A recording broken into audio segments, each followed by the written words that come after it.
Our Vice Ganda.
Once again, ladies and gentlemen, let's all welcome the Asia's uncapogable, phenomenal box office superstar, Vice Ganda.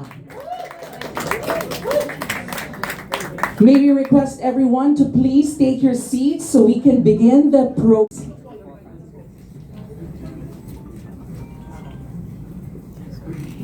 Thank you. Isa namang palakpakan na may kasamang hiyawan. Alam ko po, Milinan, Chairman of the MVP Group and MediaQuest Holdings Incorporated, Mr. Ricky Vargas, President and CEO of MediaQuest Holdings Incorporated. We also have Mr. Ranvel Rufino, Head of Partnerships, People and Business Development of Slingshot Studios. And of course, our beloved Asia's uncapogable box office superstar, Vice Ganda is in the house. We are entertainment and popular culture joins forces with MediaQuest, the holdings company of TV5, Signal, Philippine Star, to name a few. MediaQuest is the media arm of the MVP Group, one of the country's utilities, finance, healthcare, sports, and media. Together, they bring unparalleled reach, influence, and audience connection to a partnership that opens bold new possibilities across different content formats. Today, we will witness a historic alliance between Vargas. Yung sa amin ni MVP. Kasi even after, not even right after, but a month or two after na nawala kami sa TV5, meron ng talks eh. Pero, heartbroken ako. So, parang no muna. Parang hindi ako comfortable. Parang, no, hindi. Pero wala akong sama sa TVJ ha. Wala akong sama ng loob. Parang TVJ has nothing to do with it. Wala naman akong relationship or deal with them eh, 'di ba? Wala naman, hindi naman kami nagtatrabaho together. So, hindi naman sila yung nakasakit sa akin. Wala naman silang obligation sa akin. And TVJ is just doing their job as well as entertainers. Gusto mo na rin sagutin yung issue about the MPRCE. Siyempre, these past few days, naging controversial yung pagkawala mo sa It's Showtime and a lot of people... Actually, hindi ko alam bakit siya controversial. Hindi siya...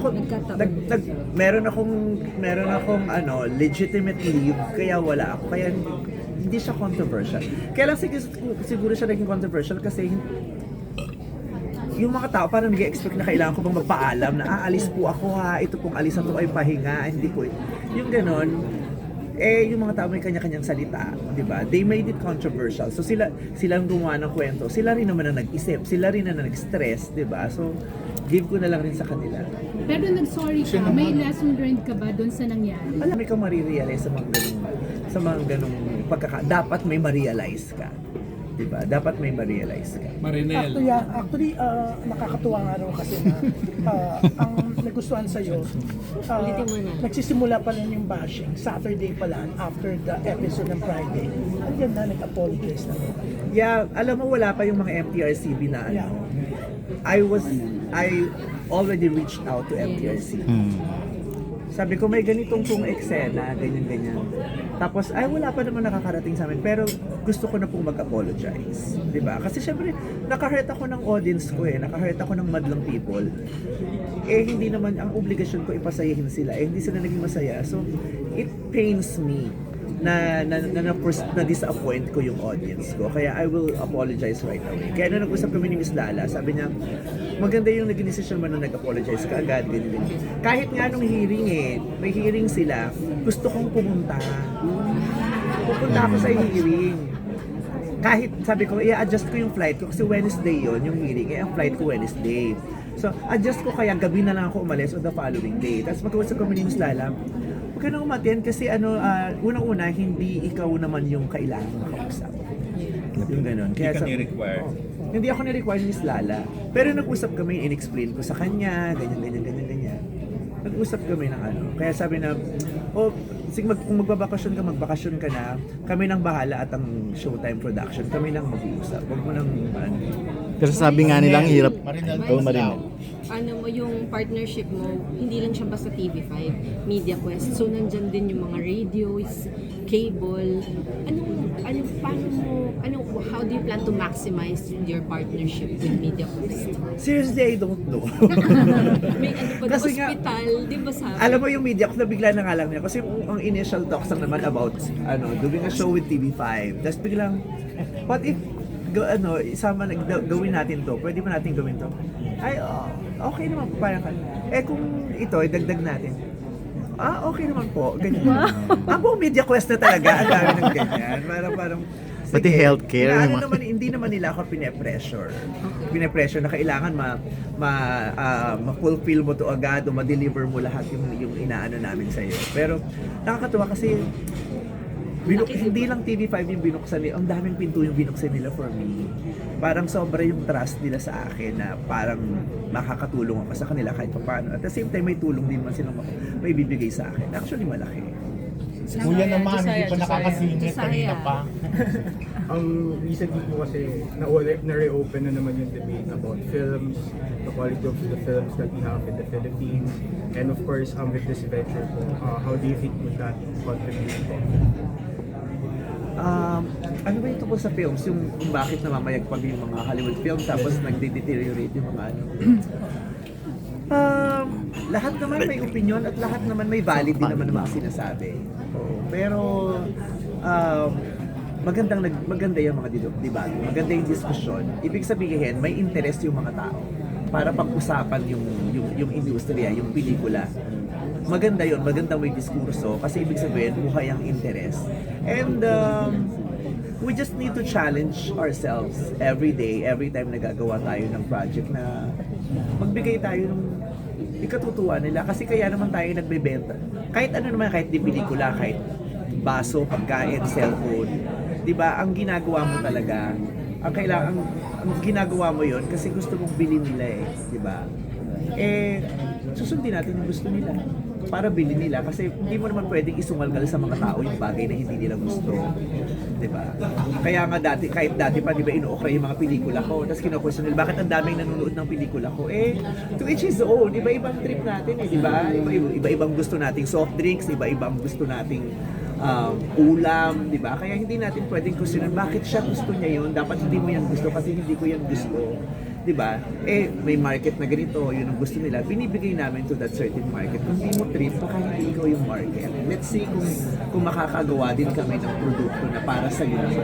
And how would this help yung itong certain venture na to in the future to create work? Malaking bagay ito kasi pareho namin kinikilala yung pangangailangan ngayon ng Filipino audience. Diba?